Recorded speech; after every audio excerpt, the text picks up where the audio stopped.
Bonjour mesdames et messieurs. D'abord un mot d'accueil en tant que directeur du Théâtre de la Ville. Vous pouvez laisser la salle un peu plus allumée parce que je ne vois pas les personnes. Et c'est le moment où...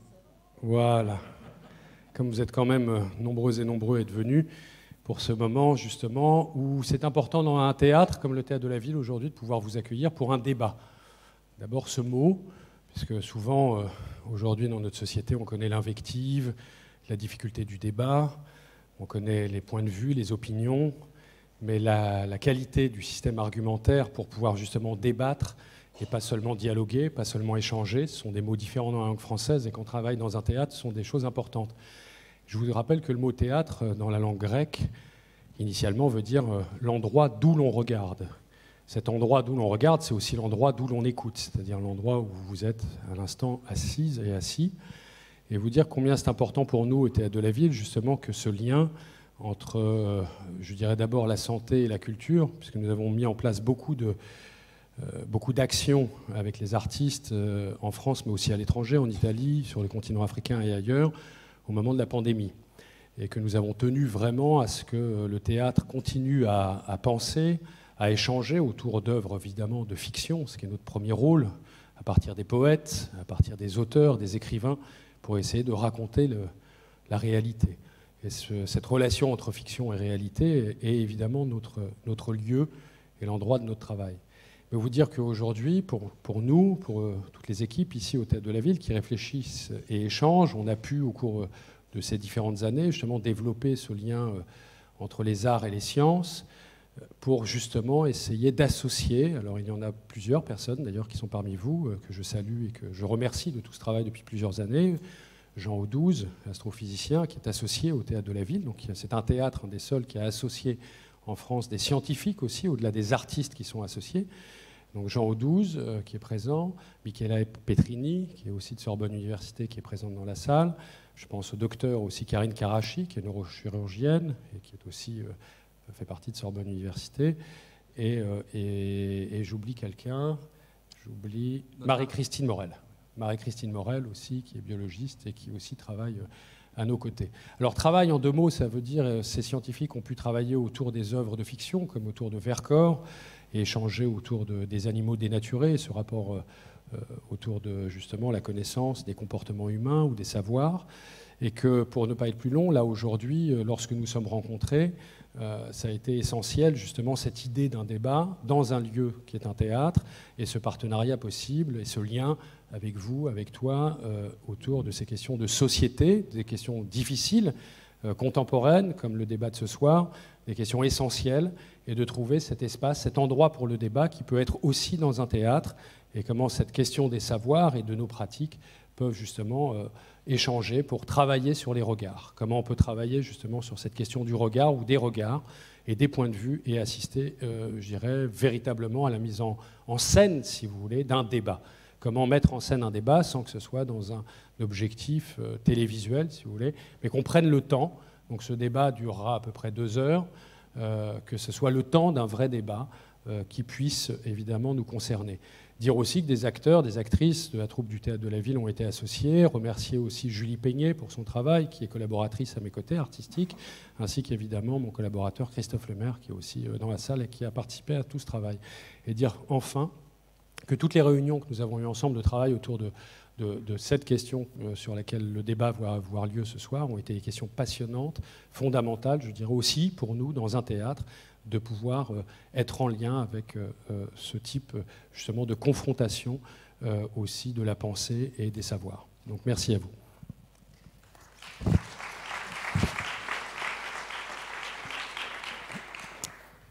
Merci Emmanuel de nous accueillir. Je vais dire quelques mots au nom de Sorbonne Université, en tant que vice-président Arts, Sciences, Culture et Société de Sorbonne Université.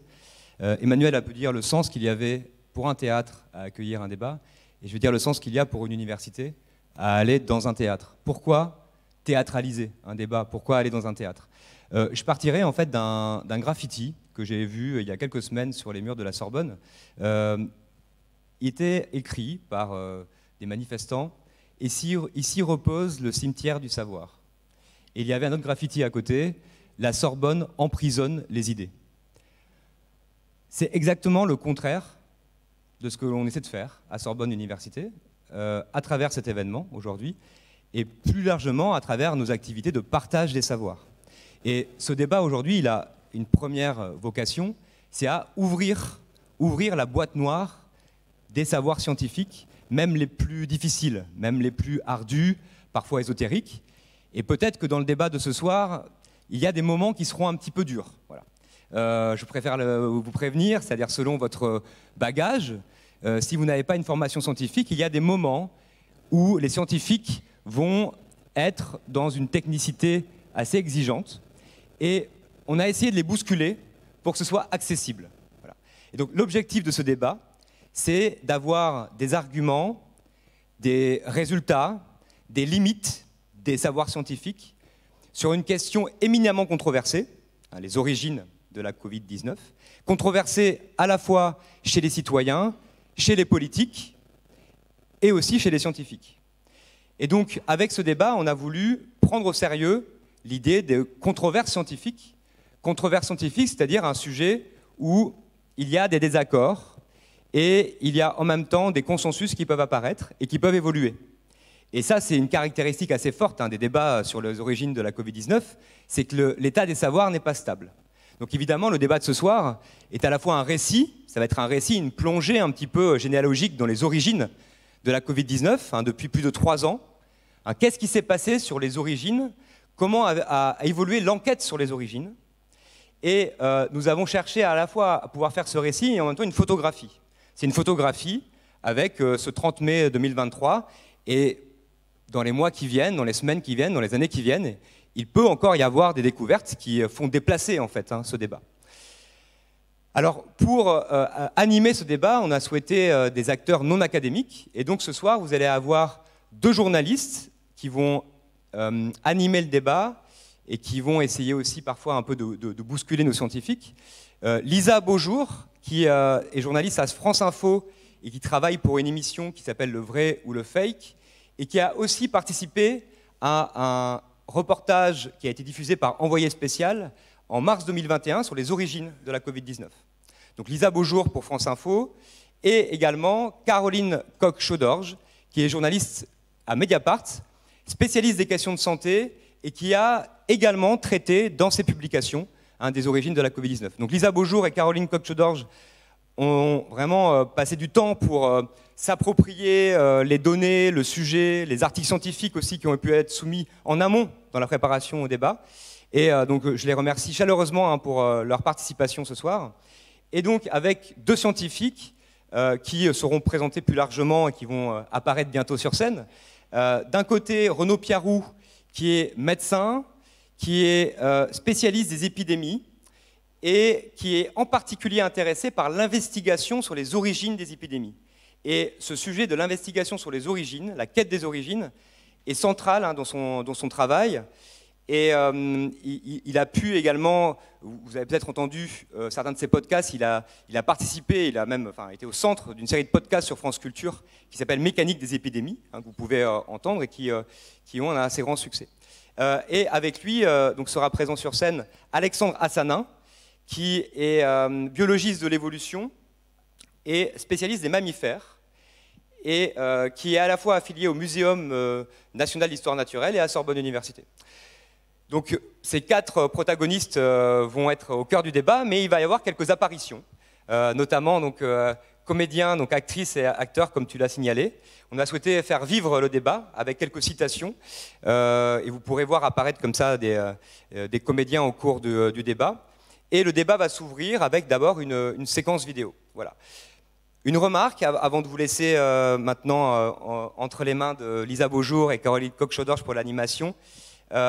C'est un débat qu'on a voulu assez long, ça va durer 2 heures, et dans lesquels il n'y aura pas de questions-réponses. Il y a d'autres formats qu'on organise avec des questions-réponses avec le public, des conférences débats où il y a des séances de questions par le public. Ce soir, les questions seront posées, relancées par nos journalistes, et le débat sera vivant après, on va dire, la conférence débat spectacle de ce soir, c'est-à-dire qu'après cette discussion, évidemment, vous pourrez discuter. Et l'idée, peut-être, c'est que vous passiez soit d'une méconnaissance du sujet, soit une opinion individuelle, à quelque chose comme une forme d'intime conviction. C'est-à-dire, quelle sera votre intime conviction à la sortie du débat au regard des arguments posés sur la table par nos scientifiques.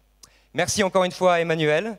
Merci également à Enola Tissandier qui a été recrutée pour ce projet par Sorbonne Université pour animer, disons, un peu le travail préalable, et à toutes les équipes du Théâtre de la Ville, et également au doyen Rioux présent ce soir qui a soutenu ce projet depuis le départ. Merci.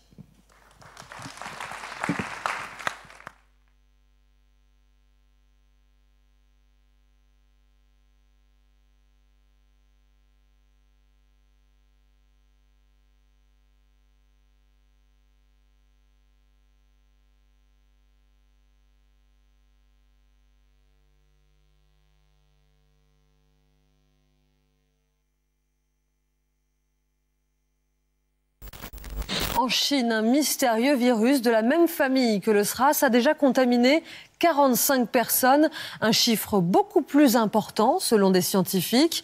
Une épidémie qui inquiète, d'autant plus que le nouvel an chinois approche. Le virus pourrait se propager à l'étranger. Les premières victimes auraient été contaminées sur ce marché aux poissons, fermé depuis, en cours de désinfection. Ici, on soigne 62 patients infectés par le virus. 2 personnes sont mortes. Les malades présentent des symptômes de pneumonie. Malgré des mesures drastiques, les autorités chinoises se veulent rassurantes.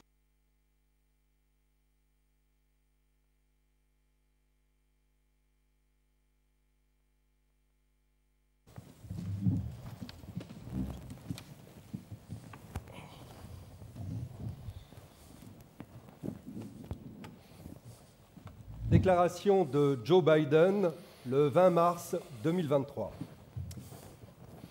Aujourd'hui, j'ai le plaisir de signer la loi de 2023 sur l'origine du Covid-19. Je partage l'objectif du Congrès de divulguer autant d'informations que possible sur l'origine du coronavirus. En 2021, j'ai demandé aux services de renseignement d'utiliser tous les outils à leur disposition pour enquêter sur l'origine du Covid-19. Et ce travail est en cours. Nous devons faire toute la lumière sur les origines du Covid-19 afin de mieux prévenir les futures pandémies. Mon administration continuera à examiner toutes les informations classifiées relatives aux origines du Covid-19, y compris celles potentiellement en lien avec l'Institut de virologie de Wuhan. Dans le cadre de la mise en œuvre de cette législation, mon administration déclassifiera et partagera autant d'informations que possible. Bonjour à tous. Pour commencer ce débat, on va vous représenter les intervenants. Alexandre Assanin, vous êtes chercheur à Sorbonne Université au Muséum d'histoire naturelle. Vous êtes un spécialiste des mammifères et vous vous êtes spécialisé récemment sur les coronavirus que vous collectez dans la nature en Asie. Tout à fait. Est-ce que vous pouvez nous en dire plus sur votre travail ? En fait, je ne suis pas... Alors, si on peut juste montrer la diapositive, Muriel.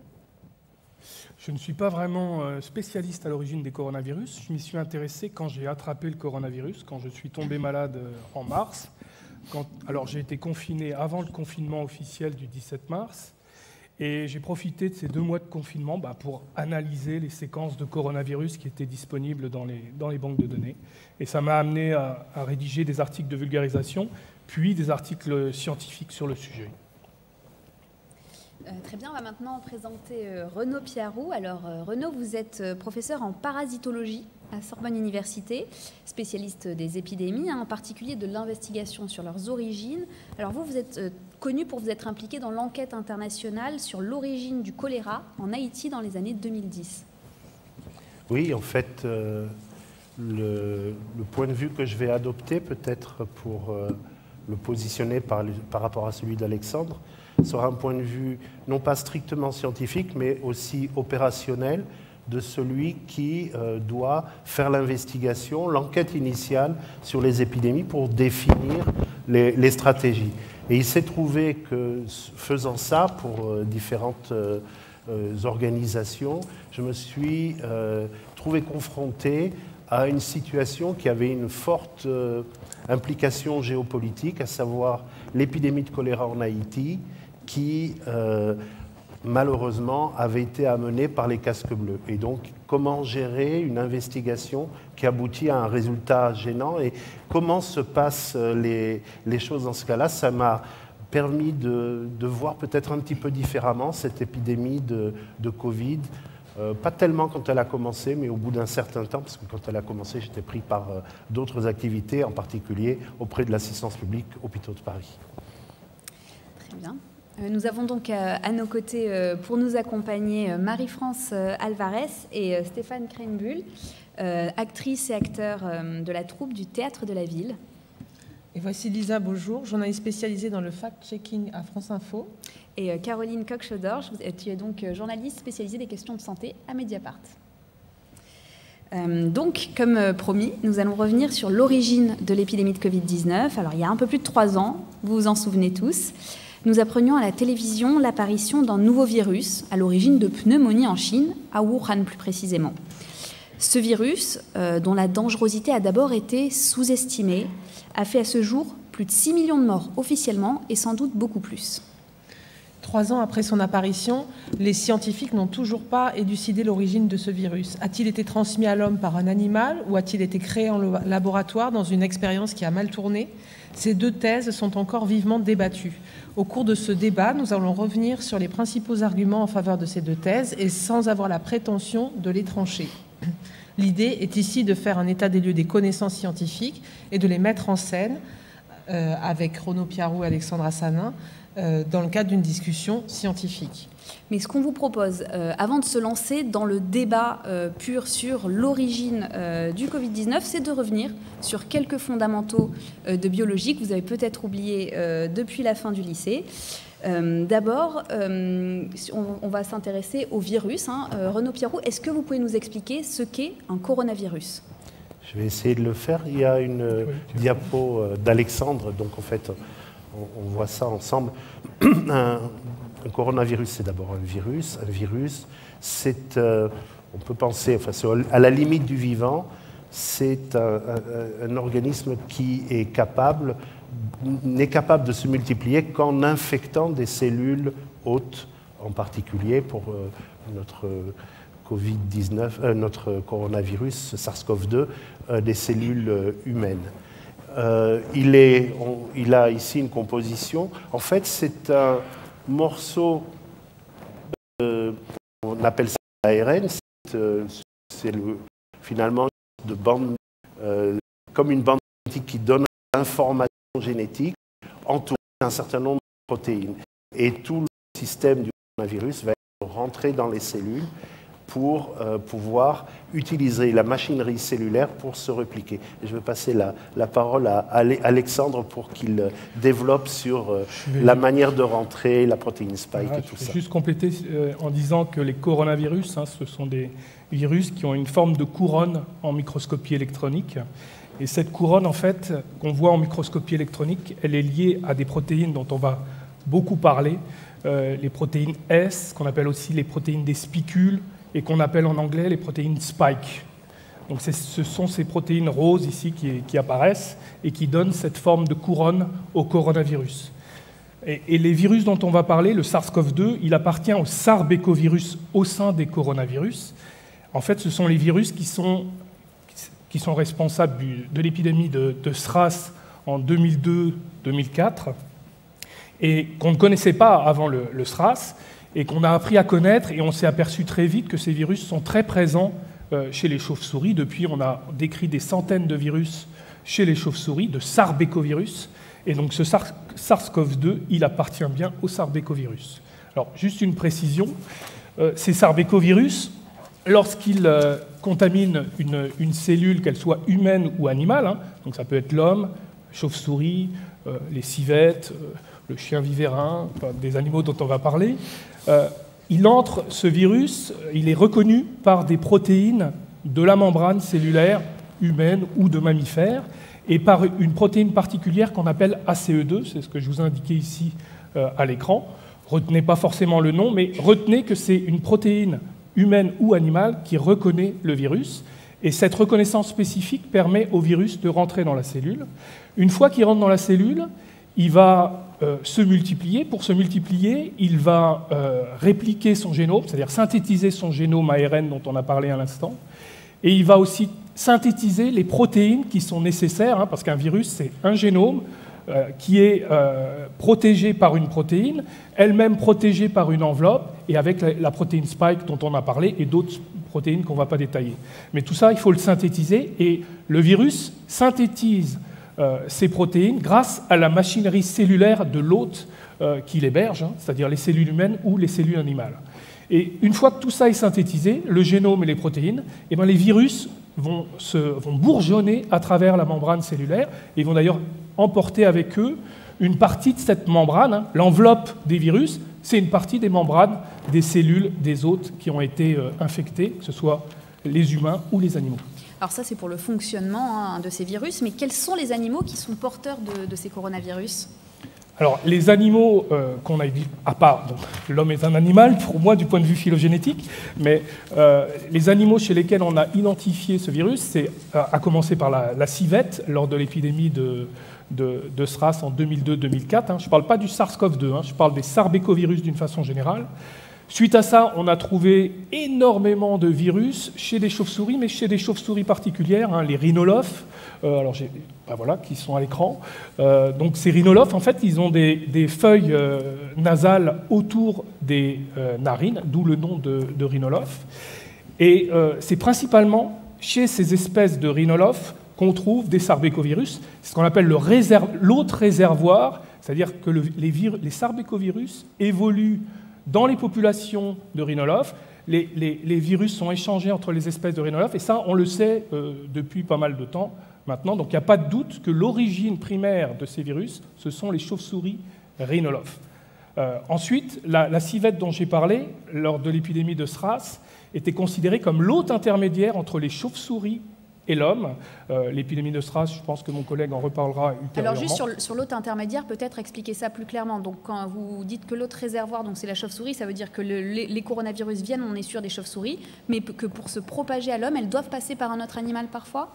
Alors, il y a débat quand même là-dessus. Hein. C'est ce qu'on appelle l'hôte intermédiaire, cet animal. Certains pensent qu'on peut avoir une contamination directe de l'homme par les chauves-souris. C'est la première hypothèse qui est développée sur cette figure ici. Hein. Ça serait donc une origine naturelle avec une contamination par des chauves-souris.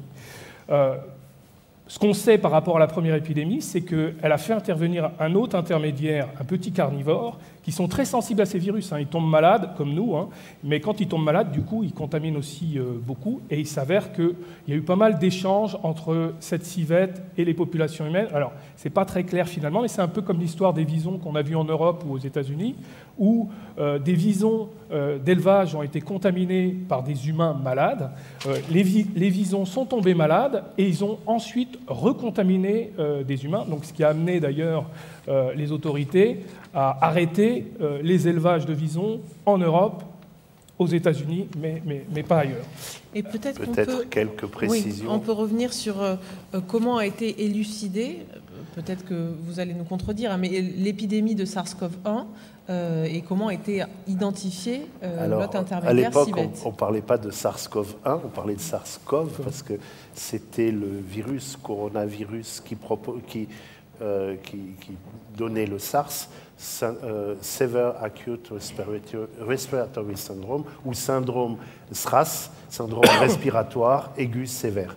Parce qu'on ne savait pas, en fait, c'était en 2002, quand ça a commencé, on l'a su plutôt en 2003, mais ça a commencé décembre 2002, on a fini par le savoir en février 2003, donc un virus s'était propagé, provoquant quelque chose qu'on ne connaissait pas bien, qui était ce syndrome aigu respiratoire sévère, celui, grosso modo, qu'on a eu pour le SARS-CoV-2, donc il n'y a pas besoin de le décrire à fond. Ce qui est intéressant dans ce premier SARS, c'est une épidémie qui a touché à peu près 8000 personnes, tué un peu moins de 900 personnes, donc une létalité plus forte, le risque de mourir quand on était malade était plus important, mais par contre, il a été contenu, il était moins contagieux que notre SARS-CoV-2. Et ce qui est important, c'est les éléments qui ont fait penser qu'il y avait un réservoir, enfin un hôte intermédiaire animal, parce que c'est la première chose qu'on a vue, c'est l'hôte intermédiaire. On a vu les chauves-souris après. Les éléments, c'était d'abord que ça démarrait dans les marchés. Et je dis les marchés, pas un marché.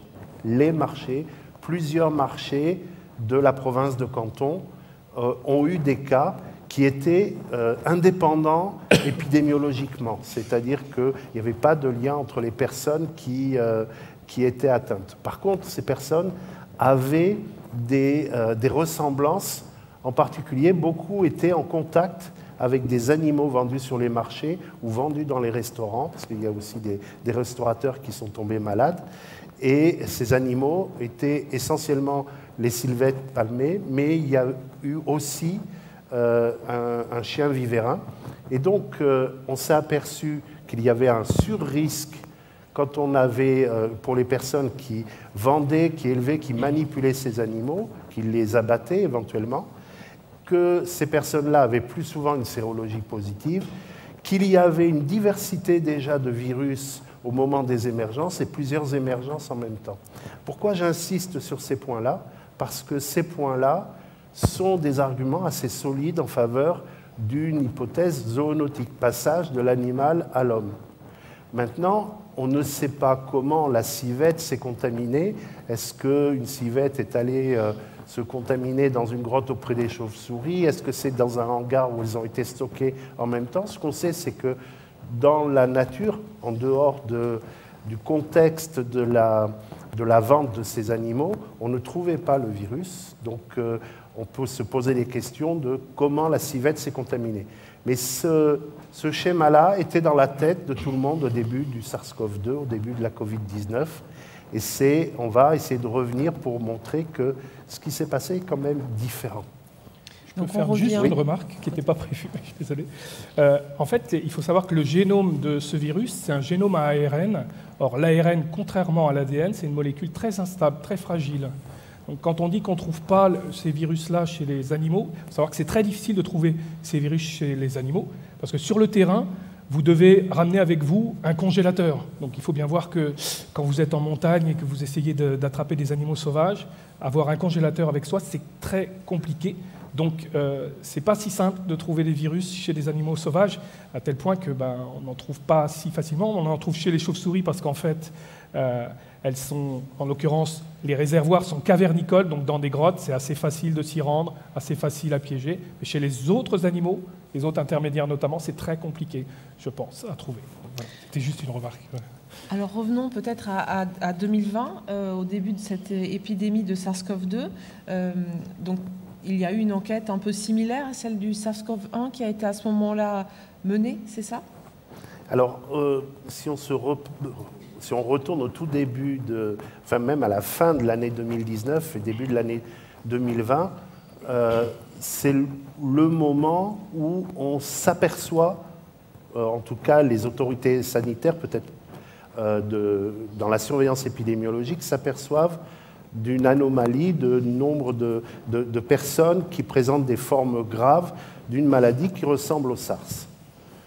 Déjà, il faut bien comprendre que quand on s'aperçoit d'un phénomène, ça fait un moment qu'il a eu lieu, qu'il a démarré, ne serait-ce que parce que la moitié des infections par le SARS-CoV-2 sont des infections asymptomatiques et que parmi les infections symptomatiques, la plupart évoluent comme une espèce de grippe et finalement, il n'y a qu'un petit pourcentage des cas qui vont faire des formes sévères et ce n'est pas la première forme sévère, surtout sur une personne âgée, qu'on va faire le diagnostic. Donc imaginez que cette histoire-là dure depuis un certain temps.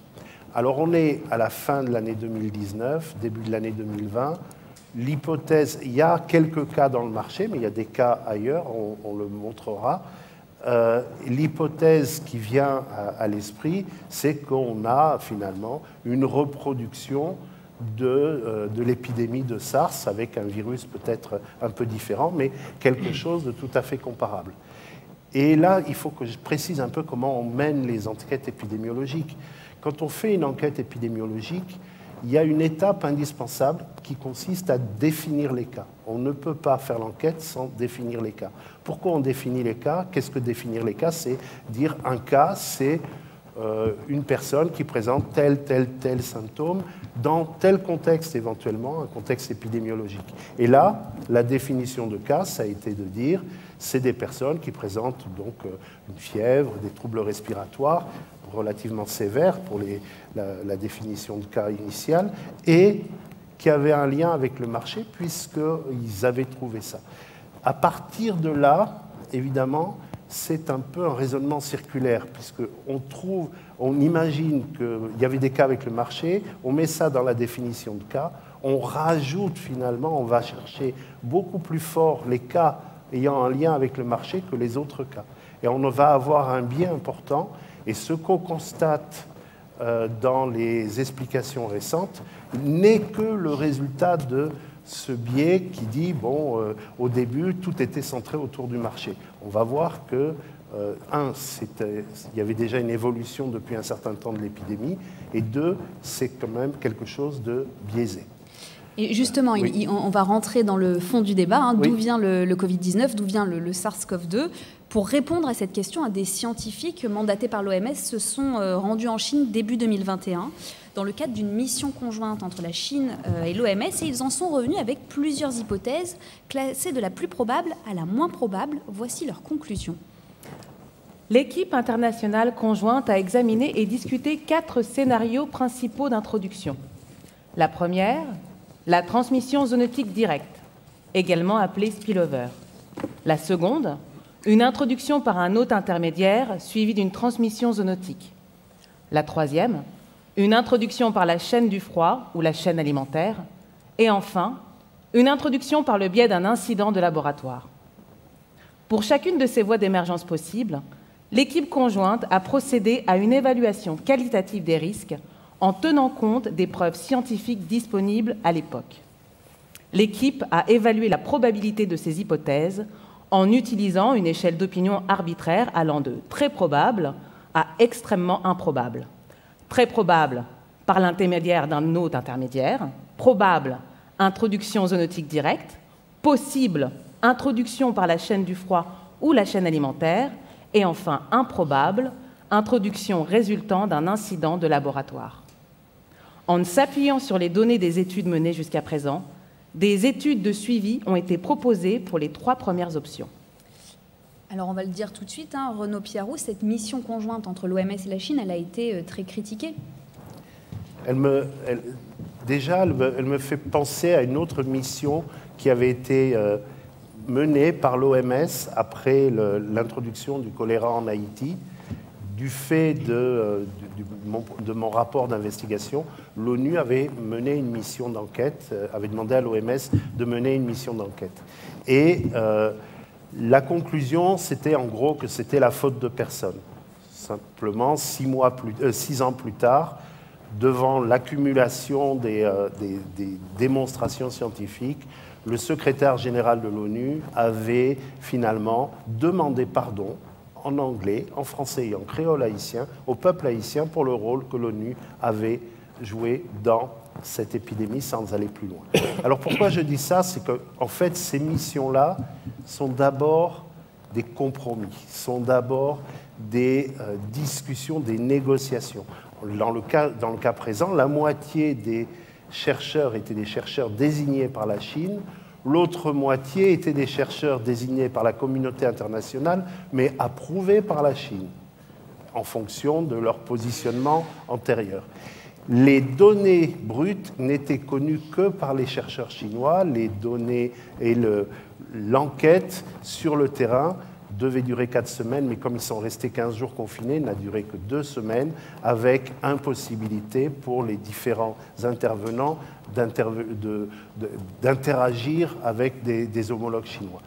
Et c'était tellement visible, tellement caricatural, que aussitôt, c'est le directeur général de l'OMS, Tedros, je l'appelle, Ghebreyesus, qui a dit « Attention, toutes les hypothèses restent sur la table, parce que cette hypothèse du laboratoire qui a été éliminée, c'était la volonté du gouvernement chinois, et il n'était pas question d'y déroger. La seule manière a été de dire, on peut en parler, mais à condition de dire qu'elle est hautement improbable. Donc c'est un résultat politique, ça n'était pas un résultat scientifique, et ça a expliqué pourquoi l'OMS a tout de suite pris ses distances par rapport à cette conclusion. Ces 4 hypothèses, vous voulez ajouter quelque chose, non, Alexandre? Non. Ces 4 hypothèses évoquées par l'OMS, nous avons décidé de les aborder en 2 temps. D'abord l'hypothèse de la zoonose, c'est-à-dire la transmission de l'animal à l'homme, avec ou sans hôte intermédiaire, et ensuite l'accident de laboratoire.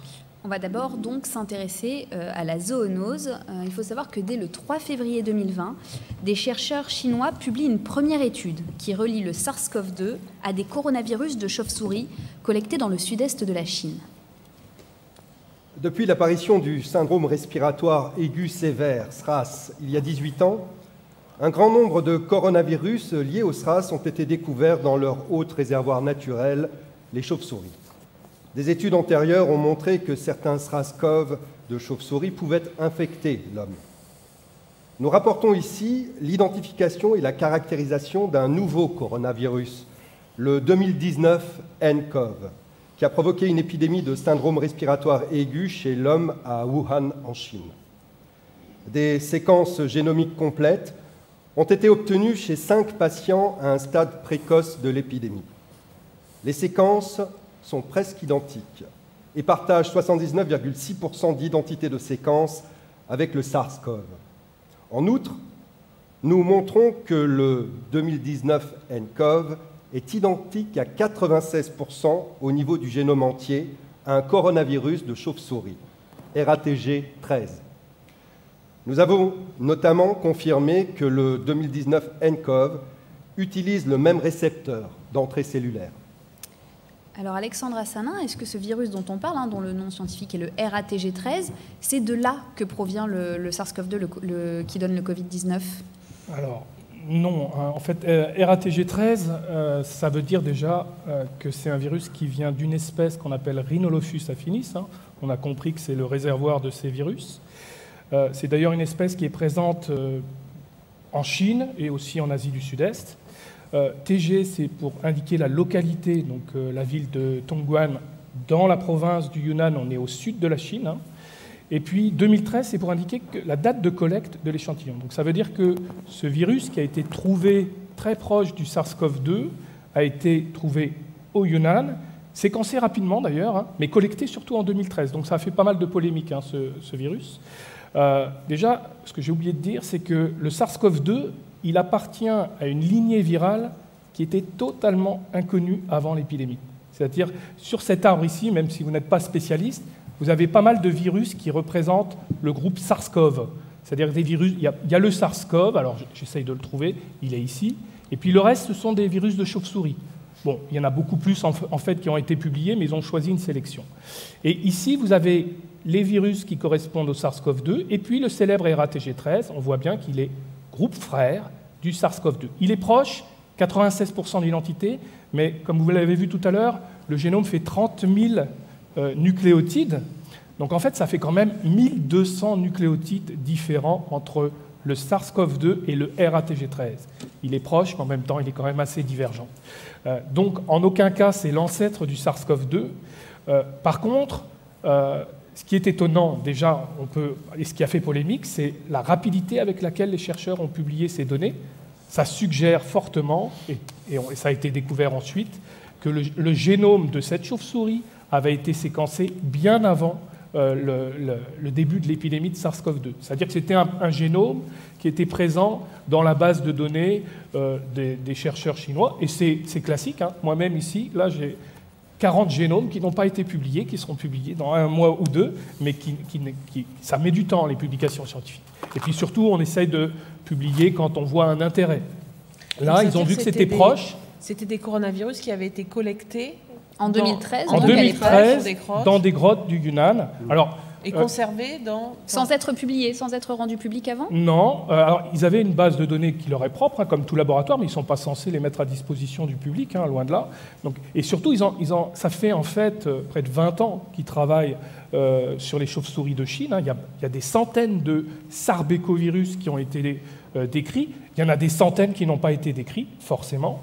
Et puis surtout, ils se sont aperçus, parce que le professeur Shi, je ne sais pas si on l'a dit, mais c'est le spécialiste mondial qui travaille à l'Institut virologique de virologie. On reviendra de Wuhan. sur elle. Hein, c'est le spécialiste mondial de ces coronavirus de chauve-souris. Hein. Suite à l'épidémie de SRAS, elle s'est spécialisée là-dessus. Donc elle a décrit des centaines de coronavirus. Donc elle en avait un finalement qui était assez proche du SARS-CoV-2.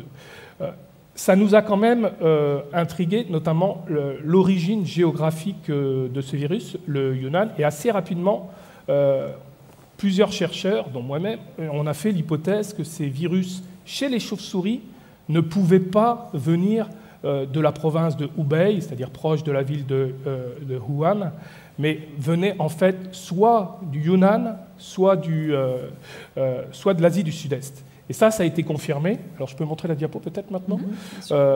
Depuis, cette lignée qui n'était pas du tout connue, hein, on s'est aperçu qu'elle était présente chez pas mal de chauves-souris du Yunnan. Donc, hein, il y a 2 autres virus qui ont été décrits et collectés en 2019, avant la pandémie, forcément, par une autre équipe chinoise. Hein. Et puis, il y a des virus qui ont été collectés en 2020 et décrits par l'Institut Pasteur, ici. Donc 4 virus très intéressants au nord Laos, et dont le virus actuellement le plus proche du SARS-CoV-2, hein, qui est proche à 97% du SARS-CoV-2.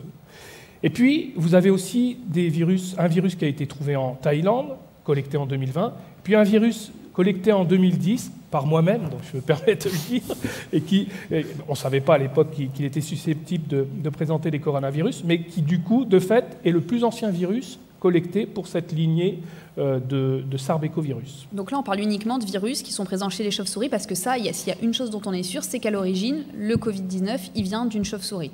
Il vient d'une chauve-souris, et moi j'irais même jusqu'à vous dire qu'il vient d'une chauve-souris présente en Asie du Sud-Est, et plus précisément soit au nord Laos, soit au nord Vietnam, soit au nord Myanmar, hein, il n'y a pas eu d'études encore, soit au Yunnan, c'est-à-dire au sud de la Chine. Ça, je pense que c'est attesté maintenant par toutes les données disponibles. On en est certain. C'est déjà bien d'avoir des certitudes. C'est déjà pas mal. Donc on voit les localisations là, des coronavirus collectés dans la nature, mais Wuhan, c'est quand même très loin. C'est à 1500 km. C'est vrai qu'on voit sur la carte ici, hein, la province de Hubei, c'est celle-ci, et la ville de Wuhan, c'est là. On est à plus de 2000 km même, hein, j'ai envie de dire. Hein, donc on est assez loin. Donc la question, c'est comment expliquer que des virus censés être présents en Asie du Sud-Est ou au Yunnan ont pu arriver dans la ville de Wuhan. Donc, car c'est bien à Wuhan que ce virus a été détecté pour la première fois, quand des malades présentant de très graves pneumonies ont commencé à affluer dans les hôpitaux. On va voir des images de ces hôpitaux. Voilà ces images qui nous ont tous marqués, hein, au début de la pandémie de 2020. Donc on le disait, hein, la détection de la pandémie, elle a commencé dans la ville de Wuhan. C'est très loin du Yunnan, de là où se situent toutes les chauves-souris que vous nous avez montrées. Oui, tout à fait. Oui. Donc, bon, c'est ce qui pose question dans cette pandémie. Soit la première hypothèse, c'est que des chauves-souris aient contaminé des gens, soit au Yunnan, soit en Asie du Sud-Est, et qui ensuite sont allés pour une raison qu'on ignore à Wuhan. C'est une hypothèse recevable. Soit que les chauves-souris ont contaminé un hôte intermédiaire, ça peut être un petit carnivore, ça peut être un pangolin, on en parlera tout à l'heure, et qu'ensuite, du fait du trafic important, il faut savoir qu'en Chine, il y a un trafic d'animaux sauvages très important, et en particulier des pangolins, et du fait de ce trafic, cet animal aurait pu se retrouver sur un marché de Wuhan. Et puis, la troisième hypothèse, il faut être honnête, à laquelle on a pensé dès le début, c'est l'hypothèse d'une fuite de laboratoire, sachant que le laboratoire spécialiste des sarbecovirus de chauve-souris le plus connu au monde se trouve à Wuhan. Donc, bien sûr, on reviendra plus longuement là-dessus tout à l'heure, mais là on parlait des malades hospitalisés, on a vu ces images, Caroline. Oui, et comment savoir quand sont apparus les premiers cas et comment être certain que finalement le virus est apparu à Wuhan?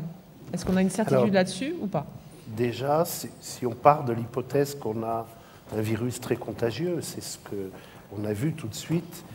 Il a été présenté comme émergent au mois de décembre ou au mois de novembre et submergeant la ville de Wuhan quelques semaines après. Donc un virus extrêmement contagieux. Si on part de l'hypothèse qu'il émerge à partir des grottes de la région globale qu'Alexandre a présentée, on s'attend à ce que des épidémies aient commencé à cet endroit-là. Donc on n'a pas ces premiers malades à cet endroit-là. Il y a d'autres raisons qui font penser que ce n'est pas une émergence directe. Il y a des chercheurs qui ont essayé de voir la susceptibilité des chauves-souris au SARS-CoV-2 avec des résultats très inégaux. Et puis, on parlera tout à l'heure du site Furine, mais on n'en parle pas pour l'instant. Les premiers malades, ces malades qu'on a à Wuhan à la fin du mois de décembre, ne sont pas les premiers malades. À l'évidence, vous avez déjà des dizaines de cas graves qui représentent eux-mêmes des centaines, voire plus de cas répartis dans la ville.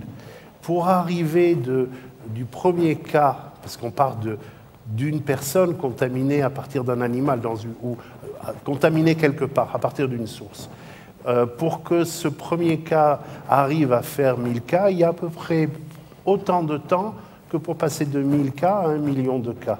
C'est cette exponentielle des épidémies. C'est même en réalité beaucoup plus long parce que le virus a besoin de s'adapter à un nouvel environnement. Il va muter, il va petit à petit, et on l'a vu dans beaucoup de zoonoses, être plus performant pour être transmissible. Donc, passer de 1 à 1000, ça prend plus de temps que de passer de 1000 à 1 million. Et donc, quand on est avec déjà des dizaines de cas hospitalisés, on est déjà au-dessus de 1000. Donc, il s'est passé un temps important avant que l'épidémie, entre le passage à l'homme et l'épidémie telle qu'elle a été détectée à la fin du mois de décembre. Alors il y a plusieurs moyens, et Alexandre parlera d'un moyen qui est un moyen génétique qui permet, en comparant les séquences des virus, en regardant leur diversité, de dater les premiers. Mais déjà, je peux vous dire que c'est une datation sur une limite proche, mais on ne sait pas ce qui s'est passé avant. Par exemple, dans certains exemples, si on prenait le coronavirus aujourd'hui, par exemple, on verrait que du Omicron. On ne verrait plus les autres souches, sauf à chercher vraiment très bien. Et dans ces cas-là, on va dire, l'épidémie, la pandémie, elle a commencé quand Omicron a émergé, pas avant. Alors qu'en fait, il s'est passé plein de choses avant l'émergence d'Omicron. Je vais repasser la parole à Alexandre sur cette phylogénétique qui est quand même un point important. Qu'est-ce que ça a donné comme résultat? Je fais un peu le boulot de journaliste. Voilà. Moi, je voulais surtout parler du coup d'un autre animal, le pangolin. Alors, le pangolin, il faut savoir qu'aucun sarbecovirus n'avait été décrit chez les pangolins antérieurement. Et en mars, on voit apparaître Nature un article qui identifie cette lignée SARS-CoV-2. Alors, l'arbre, je suis désolé, il est inversé. Vous avez la lignée SARS-CoV, avec donc des virus de chauve-souris et le SARS-CoV. Et là, vous avez en la lignée SARS-CoV-2, donc avec le SARS-CoV-2, avec le RG13 qu'on a vu tout à l'heure, et puis c'est deux virus, plusieurs virus, mais ils sont très proches les uns des autres. Donc du coup, un peu comme le SARS-CoV-2, il y a des variants, des types différents. Chez les pangolins, c'est pareil. Donc on a trouvé deux virus différents, l'un qui est proche à 90% du SARS-CoV-2 et l'autre qui est proche à 85% du SARS-CoV-2. Donc ils ne sont pas si proches que ça du SARS-CoV-2, mais c'était quand même très étonnant de retrouver ces virus chez les pangolins. Alors il y a une explication quand même biologique, c'est que Alors, les pangolins, en Chine, il n'y en a plus beaucoup, hein, parce que les Chinois aiment les manger, les déguster, même les écailles sont utilisées. On leur prête des vertus aphrodisiaques, par rapport à la longévité aussi. Donc, c'est très consommé et c'est très cher aussi, hein, en Chine. Donc, il y a eu juste un mot, il faut savoir qu'en 10 ans, avant l'épidémie, on estime qu'1 million de pangolins étaient rentrés de l'extérieur sur le sol chinois. Et les pangolins, c'est très rare, toutes les espèces sont protégées, il y a 8 espèces.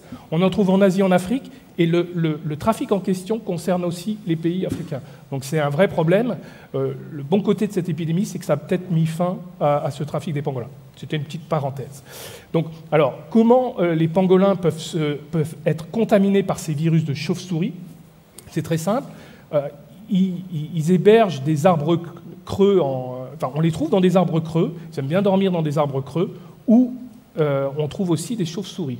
Donc les contacts, les terriers aussi, on pense qu'ils peuvent de temps en temps vivre dans des terriers, et là aussi être en contact avec des chauves-souris. Donc on explique très facilement comment des pangolins ont pu être contaminés par des chauves-souris. Ça peut arriver assez souvent. En revanche, en analysant finalement les différents pangolins qui étaient infectés, on s'est aperçu que ces pangolins, je ne détaille pas, mais provenaient de régions différentes. C'est des pangolins issus du trafic, hein, je ne sais pas si je l'ai dit, mais ce n'est pas des pangolins qui viennent de Chine. Ils ont été saisis par les douanes chinoises, donc on ne sait pas d'où ils viennent. Mais il y a de grandes chances pour qu'ils viennent, vu l'espèce, d'Asie du Sud-Est.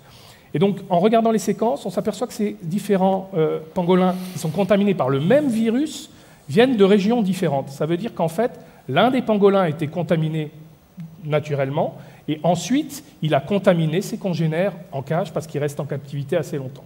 Et ensuite, ces pangolins étant amenés sur le sol chinois, donc ils peuvent contaminer potentiellement aussi d'autres animaux, ça n'a pas été montré, et on imagine que potentiellement, il pourrait servir d'autres intermédiaires entre les chauves-souris et l'homme. En tout cas, c'est une hypothèse qui a été avancée et qui est encore avancée à l'heure actuelle. Ça reste possible. Pourquoi? Parce que, évidemment, ces séquences, elles sont un peu divergentes. Donc, c'est sûr, ce n'est pas ces deux virus qui sont responsables de la pandémie. Ça, c'est certain.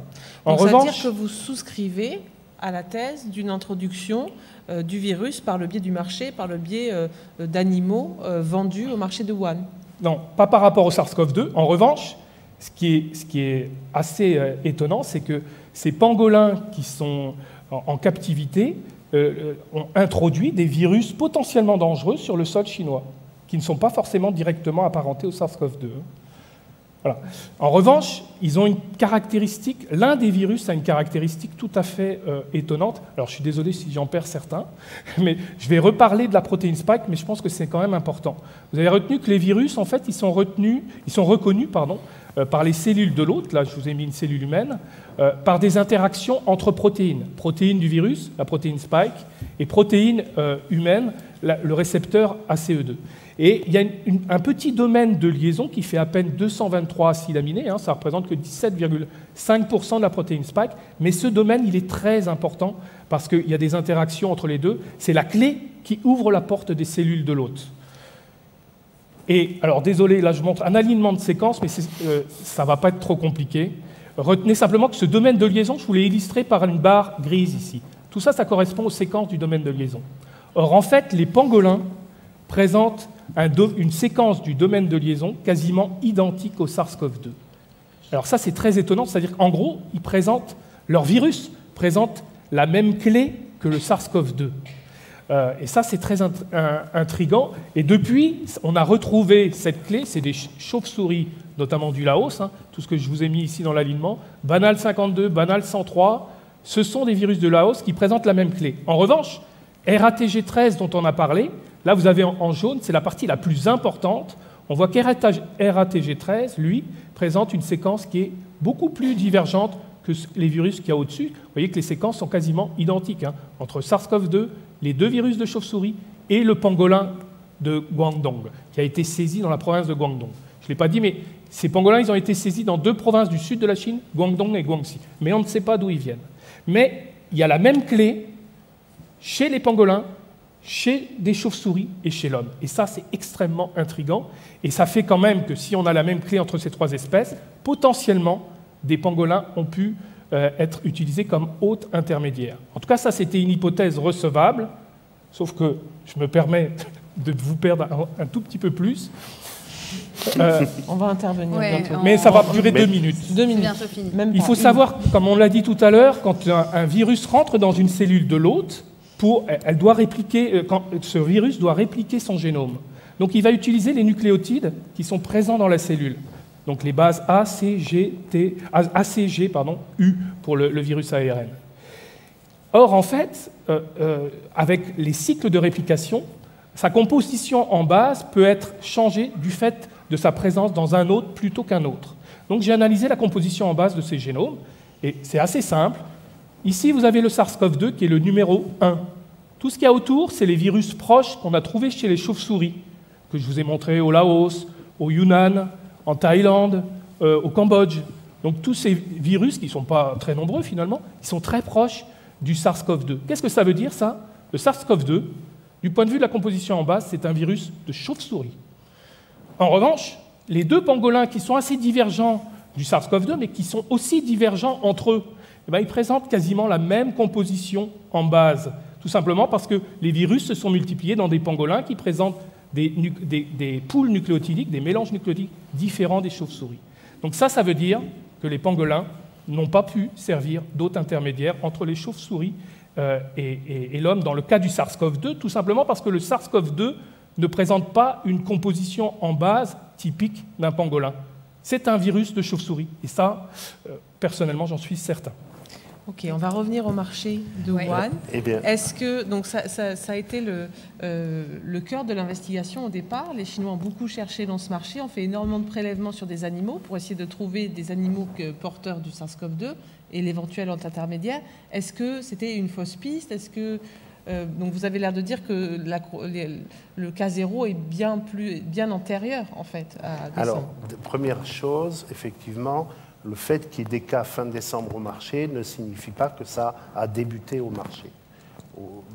On pense que, je vous ai expliqué, il faut des semaines avant que ça démarre, et même ce serait 15 jours avant, ça ne démontre rien. On aura même une figure qui montrera que les tout premiers cas ne sont pas liés au marché. Mais puisqu'on parlait du pangolin, chose importante, on n'a jamais démontré la vente de pangolins vivants, en tout cas, au marché de Wuhan, et ni d'ailleurs la vente de chauves-souris. Ce n'est pas un endroit où les gens consomment les chauves-souris. C'est un peu comme si vous me disiez qu'au Hall, on vend des chauves-souris. Je serais un petit peu sceptique quand même. Donc, par contre, il y a d'autres animaux. Il y a d'autres animaux, et tout le monde a entendu parler du raccoon dog, le chien vivérin. Alors, effectivement, un certain nombre d'animaux sont vendus au marché de Wuhan. Et finalement, les études qui ont été faites, les prélèvements qui ont été faits sur les étals, sur les animaux, dans tout le marché, au mois de janvier, voire au mois de février, ont mis en évidence la présence d'un certain nombre d'animaux, en particulier le chien vivérin. Donc ce chien vivérin est devenu la vedette, alors qu'on savait de toute façon par d'autres études que des animaux étaient vendus. Et ce qu'on sait simplement, c'est qu'on vendait entre autres des chiens vivérin. Il y avait de l'ADN de chiens vivérin. On a trouvé aussi de l'ARN de SARS-CoV. Alors dans le même prélèvement, s'il y avait beaucoup d'ARN de chiens vivérin, il y en a un avec un petit peu, tout petit peu d'ADN de chiens vivérin, tout petit peu d'ARN de SARS-CoV-2. Ça ne veut pas dire que le chien vivérin était malade, ça ne donne aucun renseignement, si ce n'est qu'il y avait présence de chien vivérin. Il faut savoir aussi qu'étant orienté vers la vente d'animaux, la plupart des prélèvements ont été faits autour des étals d'animaux. Et quand l'étude a été publiée très récemment, montre qu'en fait, si on prend en compte le nombre de prélèvements, le risque maximum était lié à la vente de légumes ou de fruits de mer, mais pas. Alors, il n'y a pas de coronavirus chez les fruits de mer, hein, c'est pas dans les poulpes et les trucs comme ça. Donc, en fait, on n'a pas d'argument solide. Alors, revenons maintenant à ce chien vivérin. Mais pourquoi les étals de légumes? Non, parce qu'en fait, Qu'est-ce qu'un marché? Là, le marché de Wuhan, il fait 50 000 mètres carrés, il y a 600 et quelques étals, il y a 10 000 personnes qui viennent tous les jours et il y a donc peut-être 1 millier de personnes qui les accueillent et qui sont en contact direct dans un espace fermé. Mais c'est le truc idéal pour faire le premier grand cluster dans une épidémie. Si vous avez un cluster de cas dans une maternelle ou au travail avec que des cas peu symptomatiques, des gens qui ne sont pas tellement à risque, ou que le métro vous provoque des contaminations, vous ne mettrez rien en évidence. Par contre, dans un marché, ce sera beaucoup plus facile, à la fois la transmission, à la fois la mise en évidence. Donc c'est quelque chose qui n'est pas du tout choquant. Mais alors la date de la première contamination, puisque vous avez fait des calculs, vous avez calculé pour remonter à la première il y a plein de calculs. Moi, ce que je veux dire sur cette première contamination, c'est qu'on ne peut pas la calculer précisément, c'est juste ça. Ce qu'on sait, c'est que ce n'est pas avant, plusieurs semaines avant la détection, par principe, parce qu'on ne peut pas détecter, on ne peut pas avoir des dizaines de cas graves au tout début d'une épidémie. Il faut du temps pour que ça démarre. Chien vivérin, ce qui est important, c'est que c'était des hypothèses tout à fait envisageables au début. Mais on est au bout de 3 ans et demi. Et on nous dit, et là il y a une discussion sur le chien vivérin qui est présenté comme l'autre réservoir. Première chose, aucun chien vivérin, ni en Chine, ni en Europe, parce qu'on en a en Europe de l'Est, ni ailleurs, ni avant, ni après, n'a été trouvé, à le début de l'épidémie, n'a été trouvé porteur de SARS-CoV-2. Aucun. Alors qu'il y a les visons, il y a plein d'animaux, il y a des cervidés aux États-Unis. Les chiens vivérin, rien. La deuxième chose qui me paraît très intéressante, c'est que non seulement il n'y a rien qui a été trouvé, pour en faire un réservoir, c'est quand même un peu chaud, hein, un réservoir, mais on ne l'a jamais démontré. La deuxième chose, c'est je me suis intéressé et j'ai essayé de chercher sur qu'est-ce qui a été fait. Quand on a une épidémie de grippe aviaire, on a ça, vous avez des campagnes d'abattage, vous avez une surveillance très très stricte, vous avez des actions qui sont menées très très fortes. On se dit qu'en Chine, ils ne font pas les choses à moitié, donc quand ils ont eu l'épidémie, ils ont tout de suite réussi à maîtriser, et ensuite sont passés en politique zéro Covid. Zéro Covid, ça voulait dire que dès qu'il y avait quelques cas, ils y allaient, ils étaient capables de confiner des millions de personnes pour quelques cas. Ce qui a été intéressant, c'est qu'il y a eu des études menées plutôt sur le bien-être des animaux à fourrure, chiens vivérin, visons, renards, qui ont eu lieu. Et je suis tombé sur un rapport que j'ai fait passer. Et là, alors le rapport s'occupait de la manière de tuer les animaux, mais il y avait un passage qui était intéressant et qui va vous être lu. Et écoutez bien et imaginez ce que peut être la cohérence de la lutte contre la Covid par la Chine. Bien que l'enquête de la Human Society International ait eu lieu pendant la pandémie mondiale, aucune des fermes à fourrure de visons, renards ou chiens vivérin n'a suivi les mesures de biosécurité de base, les réglementations de contrôle des maladies étant systématiquement ignorées. Contrairement à la réglementation chinoise, aucune des fermes ne disposait de stations de désinfection au point d'entrée et de sortie, et les visiteurs étaient autorisés à aller et venir sans être invités à observer les précautions de sécurité liées au Covid-19. Le non-respect de ces mesures de sécurité est extrêmement préoccupant.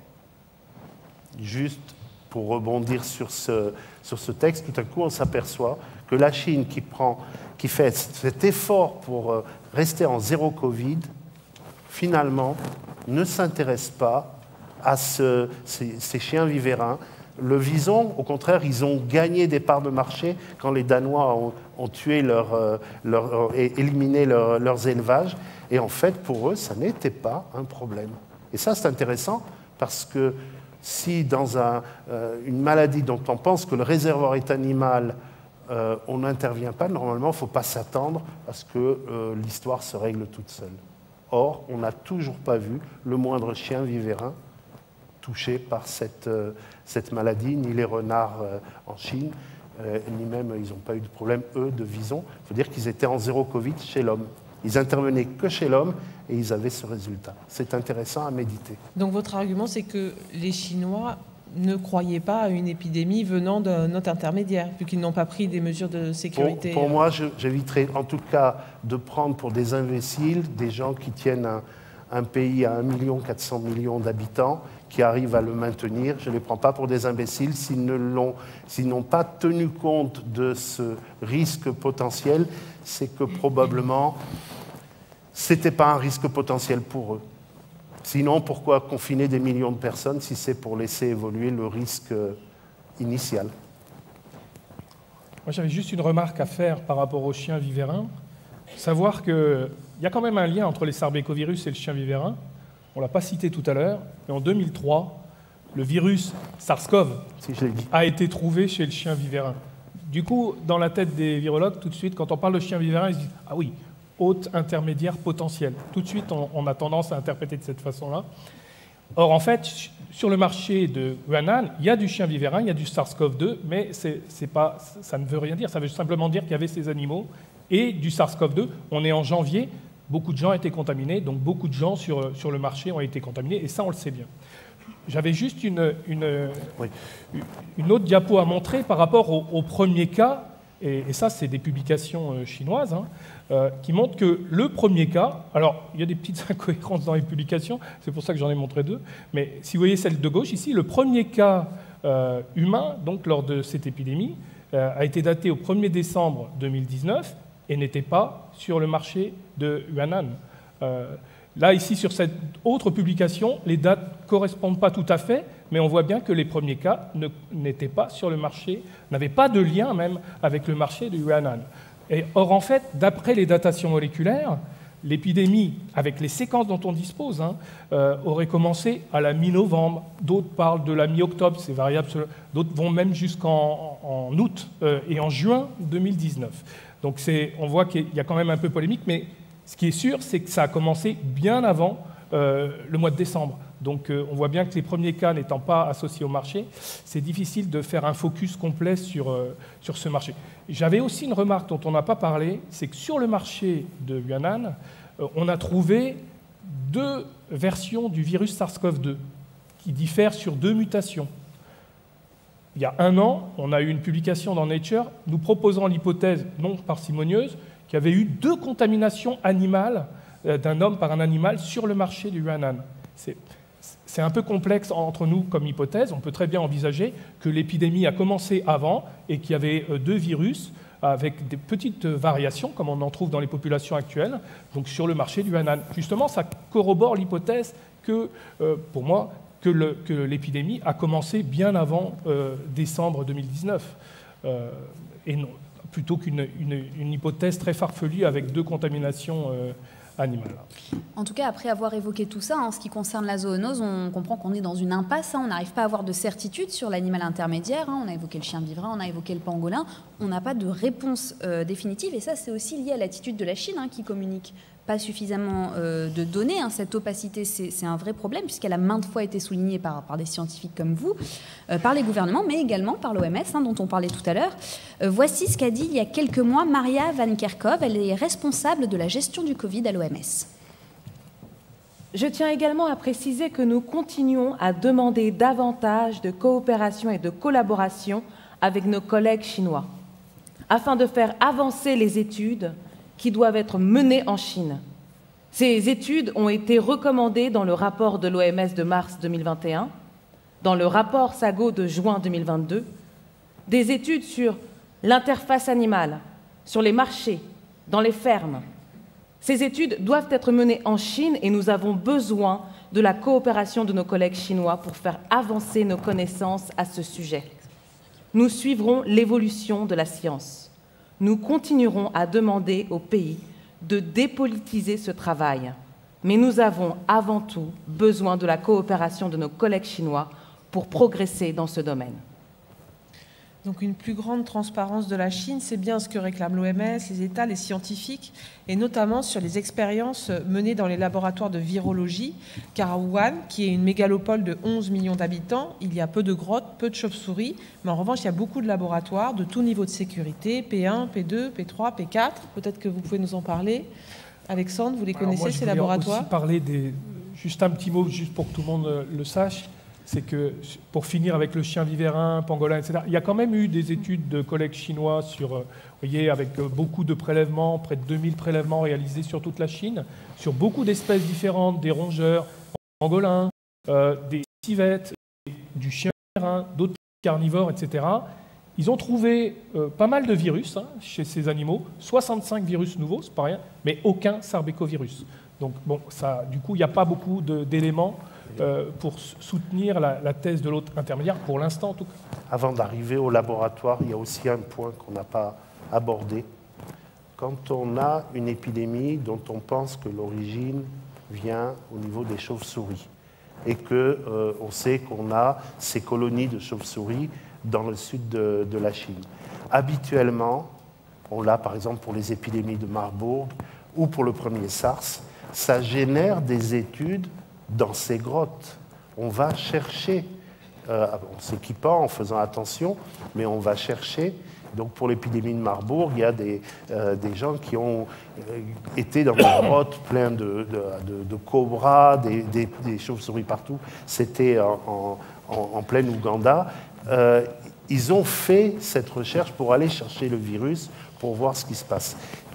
Remarquez bien que là, la Chine n'a pas jugé intéressant d'organiser une enquête internationale pour aller chercher les précurseurs, les progéniteurs du SARS-CoV-2 dans les grottes au sud de la Chine. On n'a aucun accès, on ne sait pas ce qui se passe dans ces grottes, on n'a aucune donnée. Ça n'est pas quelque chose d'habituel, ça n'est pas la manière dont on fait, et ça n'est même pas la manière dont les Chinois ont procédé pour le premier SARS, où ils ont mené un certain nombre d'études et publié quand même des résultats qui nous ont amenés à découvrir le réservoir chauve-souris du premier SARS. Je voulais quand même insister sur ce point-là, parce que c'est quand même cette opacité va jusque-là. Ce n'est pas une opacité uniquement sur ce qui s'est passé à Wuhan, c'est une opacité sur tout ce qui se passe en Chine. Et c'est bien pour ça que plus de transparence est réclamée par les États. Oui, c'est vrai, mais sur les chauves-souris, il y a quand même un effort des collègues chinois. Ils ont décrit quand même plusieurs virus, indépendamment de RATG13. Il y a eu d'autres virus décrits en Chine.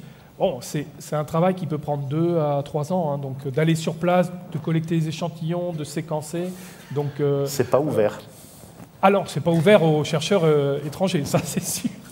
Pour le coup, non, effectivement. Alors, est-ce que vous pouvez nous parler de Wuhan et de cette place mondiale qu'est Wuhan en termes de recherche en virologie et notamment sur les coronavirus, et nous parler peut-être de Zinglishi qu'on a évoqué tout à l'heure. Oui, je dirais un mot aussi.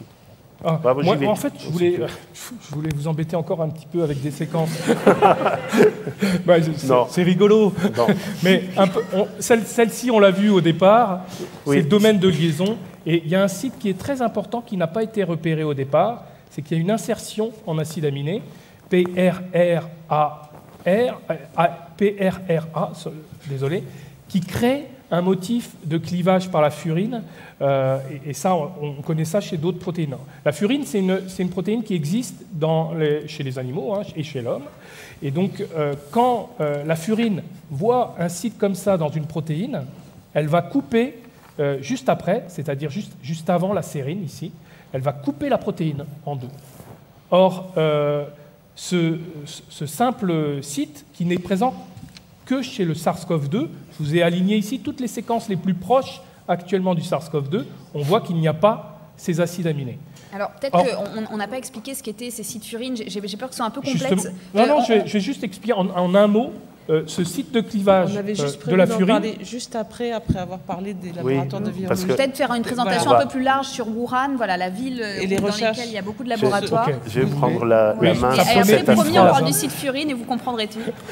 Je prends la main pour dire que effectivement, Wuhan, ce n'est pas un centre qui fait des recherches sur les SARS-CoV. C'est le centre qui en fait le plus. Pour l'année 2019, 60% des publications sur les SARS-CoV, les virus, alors pas le SARS-CoV-2, on ne connaissait pas, étaient co-signées par Wuhan. En particulier, ils ont commencé à faire des études, et ça c'est quelque chose d'important, qui porte sur des virus modifiés. On va parler de virus chimériques. On a l'essentiel d'un virus sur lequel on va modifier la partie de génome qui code pour la protéine spike. L'essentiel du virus, on va appeler ça le squelette d'un virus A, et on va éventuellement y fixer la protéine, enfin le génome de la protéine spike d'un virus B. On appelle ça des virus chimériques. Et le travail consiste à, donc cette protéine spike est une clé, et consiste à regarder, en changeant les protéines spike, en jouant là-dessus, sur des souris à qui on a donné le récepteur ACE2 humain, ce sont des souris dites transgéniques, modifiées en quelque sorte, des OGM, si j'ose le mot, mais des souris sur lesquelles on a changé le virus ACE2 humain. Ça, toute cette méthodologie a été inventée aux États-Unis, à Chapel Hill, et le grand spécialiste de ça s'appelle Ralph Baric. Et là où c'est intéressant, c'est que la première publication qui parle vraiment de ces virus chimériques et des essais pour voir lesquels pourraient peut-être devenir pandémiques chez l'homme, ça a donné lieu à une publication, et outre les résultats fort intéressants qu'ils avaient, dans la partie discussion, il y a cette partie discussion est intéressante à voir parce que, justement, ils alertent eux-mêmes, Ralph Baric et Zheng Liqi, sur le potentiel danger de ces manipulations. Donc, c'est dans un article, Nature Medicine, 2015. Les auteurs sont justement les deux personnes clés de la fabrication de ces virus chimériques et de tester les protéines spike. Sur la base de nos découvertes, les comités scientifiques peuvent juger que des études similaires créant des virus chimériques construits à partir de souches en circulation sont trop risquées à poursuivre. Car on ne peut pas exclure le risque d'une dangerosité accrue chez les mammifères. La possibilité de se préparer et d'atténuer de futures épidémies doit être mise en balance avec le risque de créer des agents pathogènes plus dangereux. Lors de l'élaboration de règles à l'avenir, il est important de tenir compte de la valeur des résultats générés et de déterminer si ces études sur les virus chimériques justifient une recherche plus approfondie par rapport aux risques qu'elles font courir. Peut-être une première question. Pouvez-vous nous expliquer pourquoi ces scientifiques manipulent ainsi ces virus pour essayer de les adapter à l'homme? Au-delà de la dangerosité, quel est l'intérêt scientifique pour eux? L'objectif général est de comprendre comment se fait, quels sont les éléments essentiels de ce mécanisme de clé et de serrure.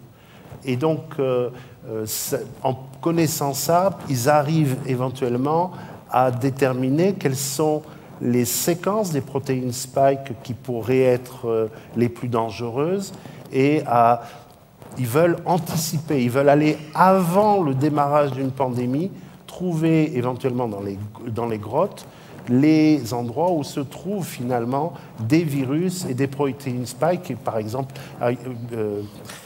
Alexandre a parlé de la partie qui se lie, de la protéine spike qui se lie au récepteur ACE2, de bien définir quelles sont ces variantes de clés qui marchent pour les cellules humaines, de manière à savoir où se trouve le danger.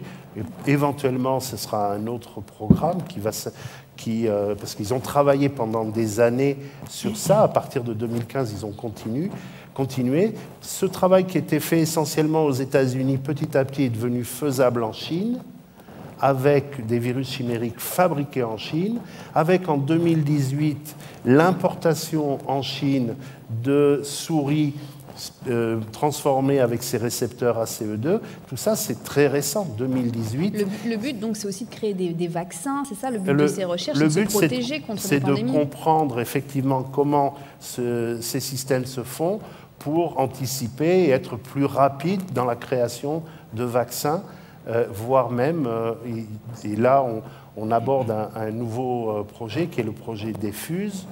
Dans le projet DEFUSE, DEFUSE, ça veut dire désamorçage. Alors DEFUSE, on en parle juste après, mais pour comprendre bien le projet DEFUSE, il faut expliquer ce qu'est un site Furine, justement, on en parlait tout à l'heure. Voilà. La site Furine, c'est vraiment la spécificité Alexandre reprend le du site SARS-CoV-2. Alors qu'est-ce qu'un site Furine et pourquoi est-ce qu'on en parle dans le cadre du SARS-CoV-2? C'est pas grand-chose déjà, un site Furine, c'est 4 acides aminés, c'est pas énorme. Mais là, on voit que c'est des acides aminés qui ne sont pas présents chez les autres virus.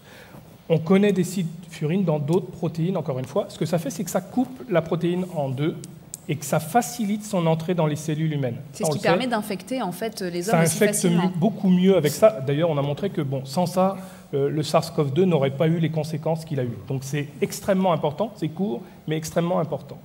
Et la question et ça représente, alors je vous ai mis une insertion, les acides aminés sont codés par des triplés de nucléotides.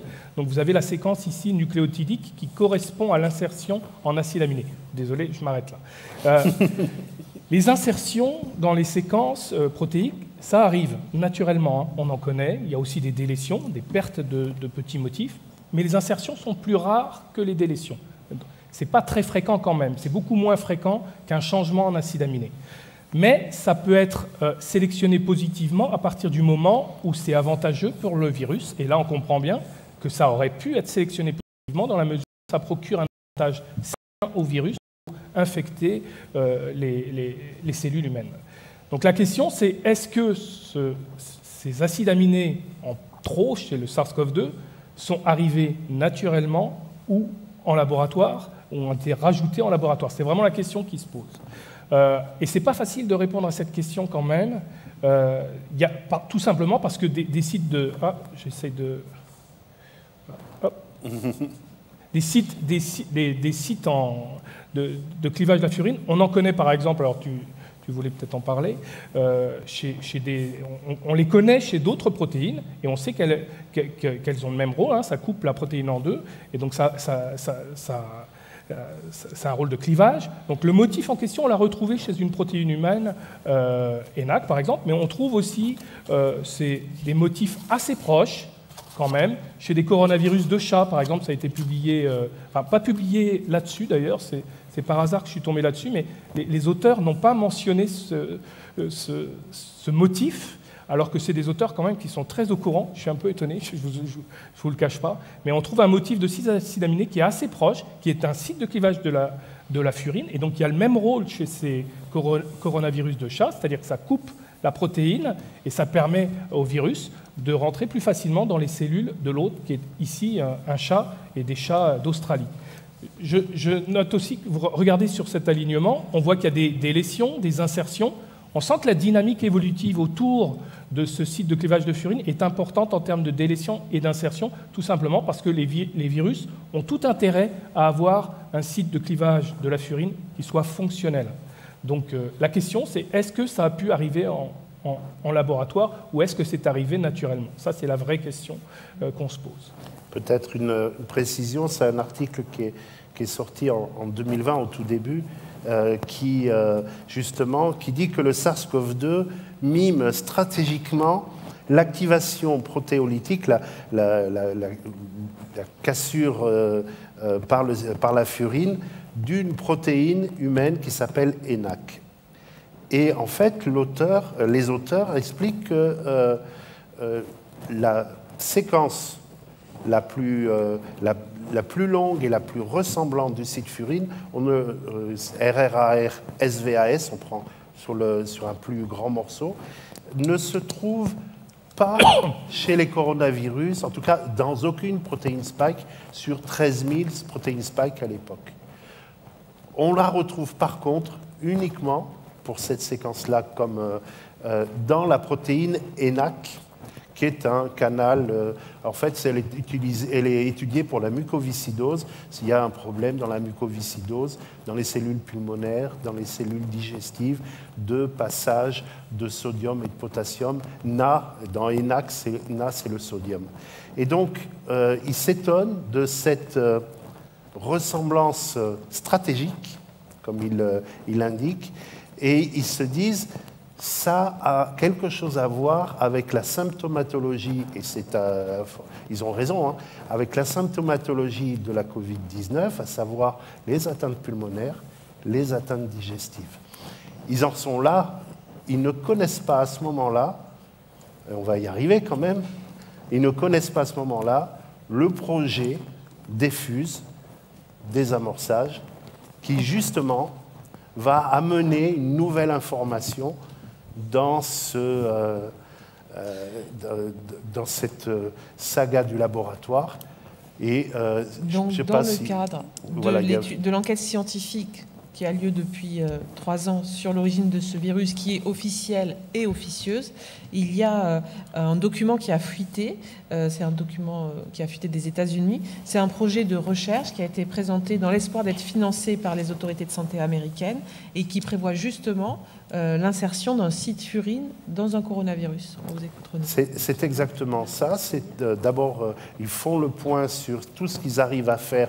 Donc c'est un consortium avec une personnalité dont on parlera peut-être, en tout cas, qui est Peter Daszak, qui est un médecin, parasitologue à l'origine, pas médecin d'ailleurs, parasitologue scientifique à l'origine, qui dirige une association qui s'appelle EcoHealth Alliance.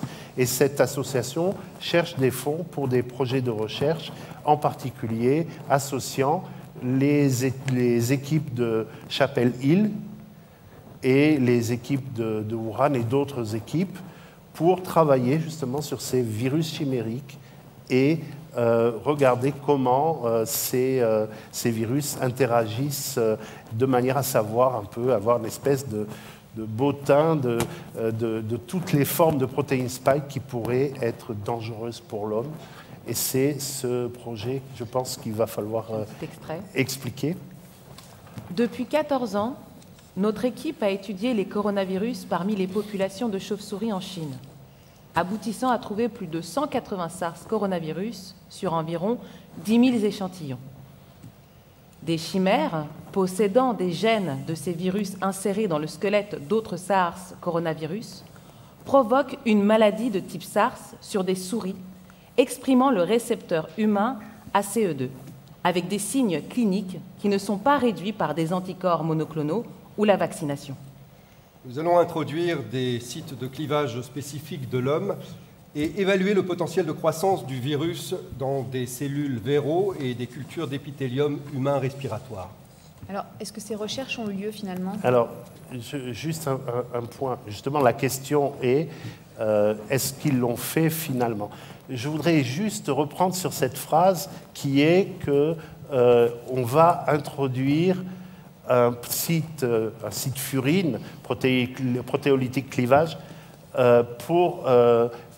qui est d'origine human spécifique, d'origine humaine. Alors pourquoi vous embêtez avec cette protéine ENaC et puis avec ce site furine? Parce que la seule ressemblance c'est pas sur ce RRA-RSVAS dans les protéines spike, c'est pas dans d'autres protéines spike qu'on le trouve, c'est dans la protéine ENaC alpha qui se trouve étudiée dans la mucoviscidose dont je vous ai parlé. Chose intéressante, j'ai regardé sur PubMed, sur la dizaine de publications qui associent, en associant les mots furine et ENaC, il y a une dizaine de publications entre 2015 et 2019, la période qui est juste avant la pandémie. Sur cette dizaine de publications, il y en a 6 qui s'occupent d'un autre site furine qui s'occupe de maladies rénales, et il y a le reste, c'est sur ce site furine. Et les équipes qui s'occupent de ça, au moins sur 2 des 4 publications qui restent, c'est une équipe de Chapel Hill. Je suis allé un peu plus loin. Est-ce que cette équipe qui travaille sur la mucoviscidose à Chapel Hill travaille avec Ralph Baric qui travaille sur les virus chimériques? Et la réponse est oui, parce qu'en fait, ils ont déjà une vingtaine de publications en commun, dont 5 dans la période 2015-2019, Pourquoi? Parce que ces virus chimériques, il fallait des modèles d'épithélium respiratoire, et donc ils travaillent ensemble. Ce qui veut dire que ce site qui était un peu bizarre, RRAS, SVAS, en tout cas on le retrouve autre part, et on le retrouve très en lien avec ce consortium qui proposait d'insérer des sites furines d'origine humaine à un SARS-CoV-2. Est-ce que, maintenant je vais pour répondre, est-ce que ça dit qu'ils l'ont fait? Certes non, mais c'était exactement ce qu'ils avaient l'intention de faire. Pour savoir s'ils l'ont fait, il faudrait pouvoir regarder dans les cahiers de laboratoire, il faudrait pouvoir interroger à fond les personnes. Éventuellement, leurs partenaires aux États-Unis savent des choses, mais peut-être ils ne savent pas tout. En tout cas, c'était l'étape suivante des recherches qui étaient menées à Wuhan, c'était d'insérer ce type de site furine. C'est quand même intéressant à noter. Je peux faire une remarque. Moi, quand j'ai eu ce document, c'est 2021, je crois, pour tout vous avouer, j'ai cru que c'était un faux. Parce que quand on lit jusqu'au bout, alors il y a effectivement des aspects techniques liés à faire des virus chimères, mais il prévoyait tout de même de mettre ces virus, d'inoculer ces virus à des chauves-souris vivantes en laboratoire, et ensuite de relâcher ces chauves-souris dont on aurait boosté le système immunitaire, de les relâcher dans des grottes tests. Donc, je l'ai lu pour savoir ce qu'il fallait faire pour avoir 14 millions de dollars, parce que moi j'ai des petits projets financés, donc j'étais intrigué. En gros, il n'y avait pas que le problème des virus chimères dans ce projet, c'est un projet complètement fou. Donc personnellement, je pense que ça serait bien d'avoir des comités d'évaluation de ces projets en amont, même si c'est des gens très respectueux, très connus. Pour moi, ce projet, s'il avait été mené jusqu'au bout, c'est juste de la folie. Oui, il faut préciser qu'ils n'ont pas eu leur financement. Oui, ils n'ont pas eu leur financement, heureusement. Que le projet n'était pas un fake. Oui, en plus, oui, il était réel. Et à partir du moment où c'était un vrai projet, c'est vrai que là, on est obligé de se questionner sur l'origine de ce virus, bien sûr. Alors, si on veut dire un mot sur l'attitude des scientifiques dont on parle, il faut revenir sur le fait qu'en février 2020, au début de la pandémie, des scientifiques, notamment américains, ont présenté comme complotistes cette thèse dont on parle, la thèse d'une fuite de laboratoire.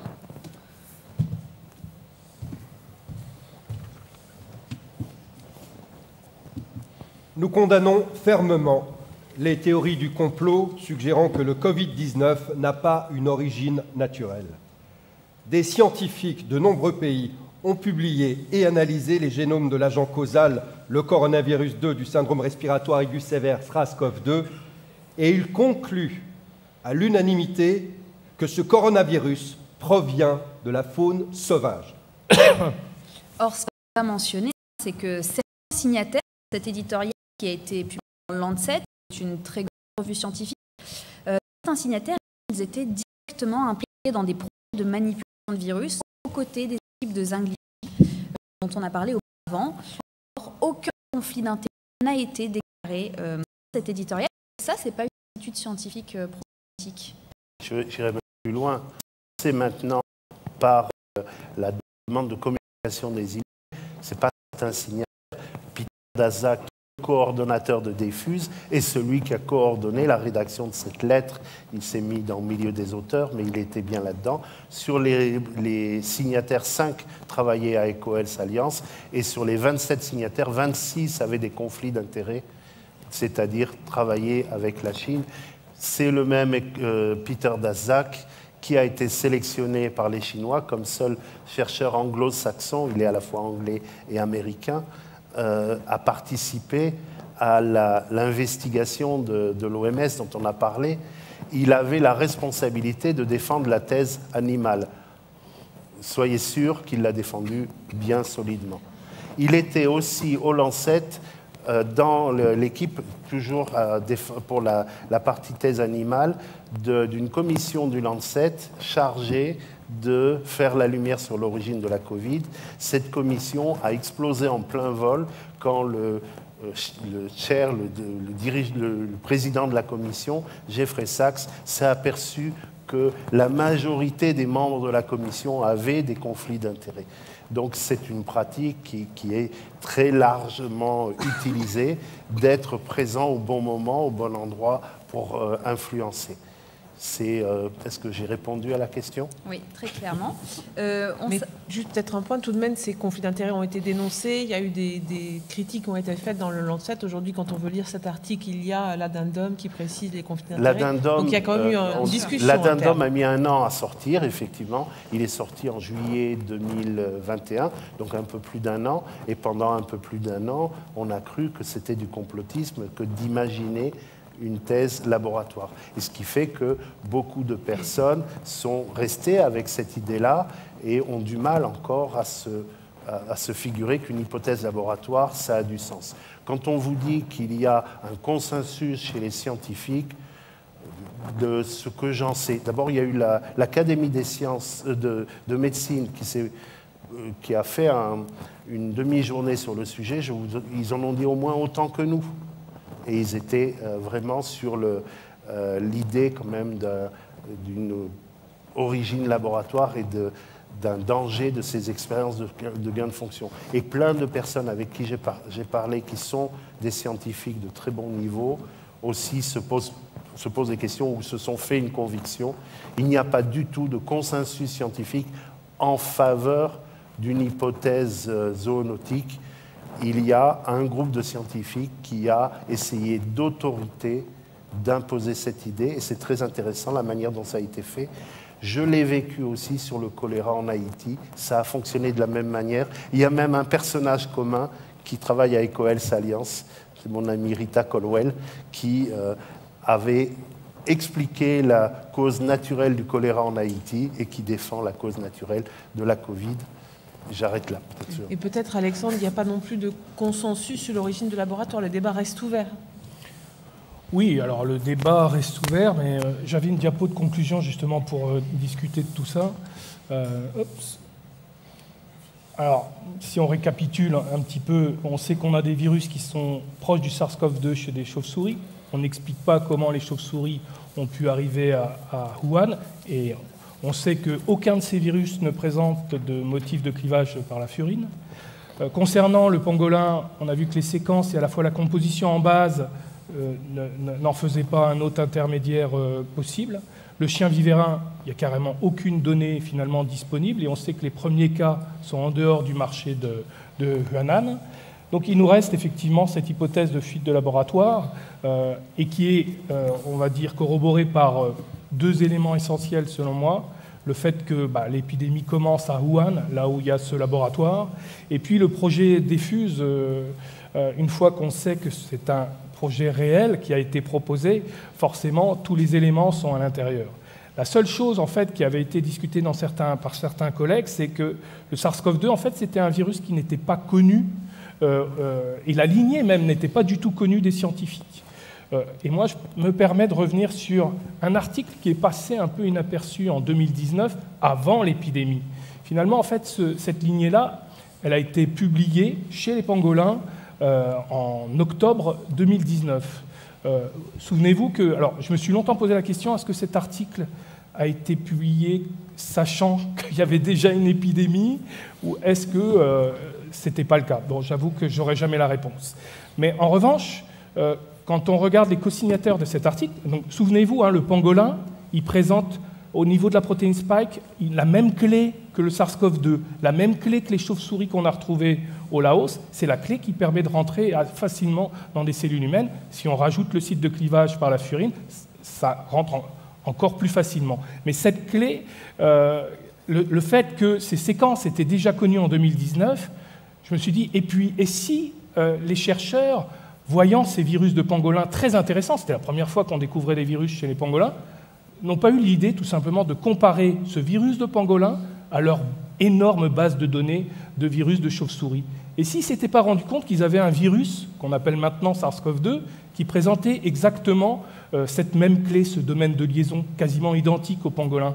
Et s'ils n'avaient pas finalement choisi ce virus pour faire leur manipulation et rajouter le site de clivage de furine. C'est possible, et je vais vous dire pourquoi. Tout simplement parce que Jinping Chen, c'est un chercheur de Canton, donc on est au sud de la Chine, et quand on fait sa bibliographie, en fait, il a publié 16 articles avec Peter Daszak et Zheng Liqi. C'est-à-dire que ce sont des collaborateurs depuis toujours. Ils ont travaillé sur les chauves-souris, pas sur les pangolins officiellement. Et un autre fait étrange, et qui à mon avis est une première pour la revue Nature, les données de pangolins publiées dans cet article, qui étaient disponibles, ont été republiées dans Nature, c'est-à-dire que ça ne se fait pas en science de republier des données déjà publiées, en oubliant les auteurs principaux de cet article. C'est-à-dire que Ping Liu n'a pas été co-signataire de cet article en Nature, et surtout, le directeur de l'équipe de ce laboratoire de Canton, Jingping Chen, a été écarté aussi de la publication. Et il y a eu 2 articles sur les pangolins avec ces mêmes séquences et quelques autres, mais ces séquences sont les plus intéressantes, et pourtant, ils n'ont pas été co-signataires. C'est comme si on avait voulu faire disparaître cet article et le lien de ces chercheurs avec Peter Daszak et puis avec Zheng Liqi. Le lien, il existe. Donc je pense qu'ils étaient collaborateurs et que potentiellement, ces premiers virus de pangolin ont pu servir à choisir ce virus SARS-CoV-2 parmi beaucoup d'autres et à le sélectionner pour faire leur manip un peu bizarre. Voilà. On va conclure avec une question assez simple. Est-ce qu'on peut espérer un jour connaître le fin mot de cette histoire? Je vais déjà donner aussi mon intime conviction et sur quoi je la base. Et peut-être ça pourrait être... Enfin, le fin mot, je pense qu'il nous viendra d'une publication récente. Pour ce qui me concerne, d'abord, je voudrais insister sur le fait qu'on a toujours mis en évidence cette corrélation spatiale. L'endroit où on étudiait le plus les SARS-CoV et l'endroit où la pandémie a émergé. Ce qu'on n'a pas peut-être trop souvent souligné, c'est qu'il y a aussi, et pour les épidémiologistes c'est très important, une corrélation temporelle. Ce n'est qu'à partir, en fait, des virus, des coronavirus, il y en a depuis des milliers ou des millions d'années, des chauves-souris aussi, des chiens vivérins, etc. Par contre, des recherches avec des virus chimériques, c'est récent, on est sur les 15 dernières années, maximum de 2005, et ce n'étaient pas des virus chimériques, mais des travaux qui pouvaient créer des nouveaux pathogènes. C'est l'arrivée des souris génétiquement modifiées, c'est 2018. Le projet Diffuse, c'est 2018. Et on a l'utilisation, la fabrication de virus chimériques, 2016-2017 en Chine, un peu avant, donc on l'a vu pour ce qui est des États-Unis. C'est vraiment l'année d'après que la pandémie démarre. Donc c'est au même endroit, mais aussi au moment où les risques deviennent vraiment réels. Ensuite, il y a quand même des anomalies, des choses qui ne vont pas du tout avec l'hypothèse zoonotique. Au début, effectivement, un réservoir zoonotique est la première chose à laquelle on doit penser. Simplement, quand déjà, il y a quelque chose de bizarre, parce que pour une zoonose, le passage vers l'homme, ça nécessite, pour le virus, une adaptation. C'est un démarrage, normalement, qui est laborieux, qui est difficile, avec des cas sporadiques, des petites épidémies. On va voir ça dans X fois. Pour le virus du sida, il a fallu 60 ans pour que, entre le passage du singe à l'homme et la vraie expansion dans les années 80, il s'est passé 60 ans. Pour le choléra, la souche Eltor, c'est une bactérie, mais il a fallu aussi 60 ans. Donc il y a des choses, ça prend du temps de s'adapter à l'homme. Là, c'est parti tout de suite à toute vitesse. Ça, on ne l'avait jamais vu, on n'a jamais vu un virus émerger et submerger une ville en quelques semaines, comme ça nous est indiqué. La recherche d'un réservoir animal était légitime. Sauf que 3 ans et demi après, vous avez vu la liste des animaux possibles, c'est quand même très limité, c'est des mammifères vendus au marché de Wuhan. C'est quand même assez facile de suivre la piste, surtout quand on a les moyens d'un pays comme la Chine. Ne rien trouver au bout de 3 ans et demi, complètement ahurissant. On se dit, c'est pas quand même la forêt amazonienne, c'est pas la forêt africaine. C'est quand même quelque chose d'étonnant. Ce qui est tout aussi étonnant, c'est l'attitude des autorités chinoises. Pourquoi ne pas aller chercher ce qui s'est passé dans les grottes? Pourquoi ne pas prendre des précautions sur les chiens vivérins, les furets, les visons, les renards? Pourquoi non plus... finalement, ils n'ont pris aucune mesure pour un réservoir animal, alors qu'ils prenaient des mesures vraiment draconiennes pour une transmission interhumaine. C'est quand même quelque chose qui nous amène à remettre en question cette histoire de zoonose. Et puis, on l'a vu, il y a ce site Furine et on sait qu'il est responsable de l'extrême contagiosité du virus.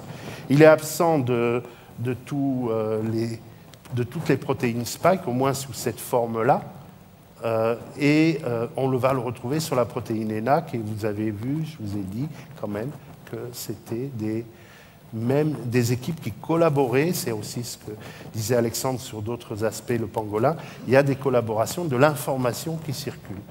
Tout ça fait qu'on peut quand même fortement se poser la question d'une source laboratoire. Alors je voudrais maintenant pointer deux choses pour terminer. La première, en tant que spécialiste des épidémies, faisant des investigations, ce qui est choquant, c'est tout ce qui a été fait pour bloquer l'investigation. À la fois d'ailleurs en Chine, et finalement on l'a vu auprès d'un certain nombre de scientifiques qui, par des arguments d'autorité, ont essayé de nous dire « circulez, il n'y a rien à voir, c'est du complotisme ». Attention à ce discours. Les discours complotistes, il faut s'en méfier, il n'y a pas de doute. Il faut se méfier du contre-discours aussi. Il faut se faire son opinion et chercher. On a mis du temps à chercher parce que finalement, on nous a dit ça n'a pas lieu d'être, c'est un virus naturel. Et en fait, il n'y a aucun élément pour le dire. C'est resté une hypothèse et le problème, c'est qu'on a du mal à la démontrer. Et puis la dernière chose, puisqu'on n'a pas résolu ce problème, eh bien ça c'est grave de ne pas avoir résolu ce problème parce que tout d'un coup on se retrouve face à finalement aucune raison d'empêcher des recherches dangereuses de se dérouler.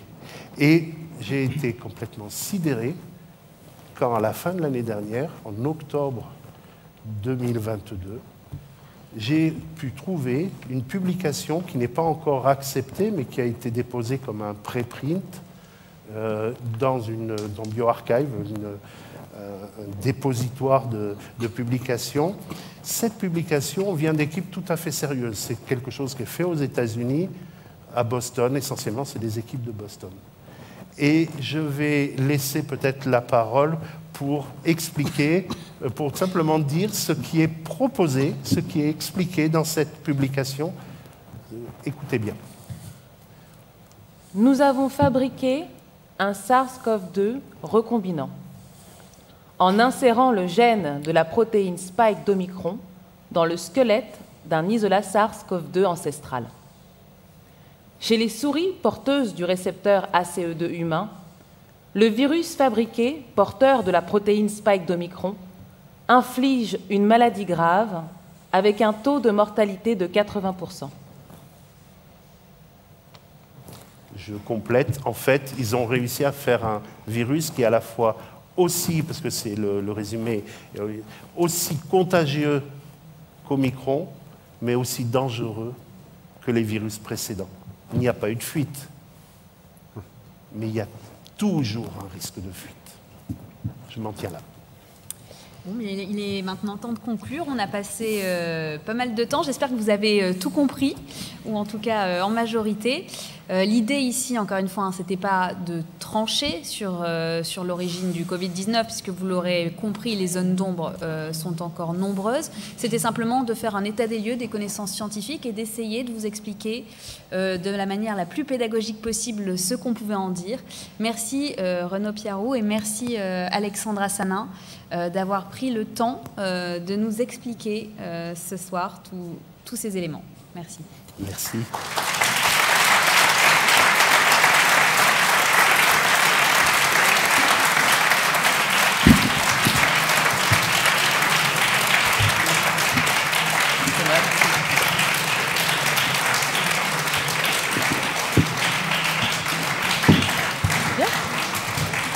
Je te rends ton stylo.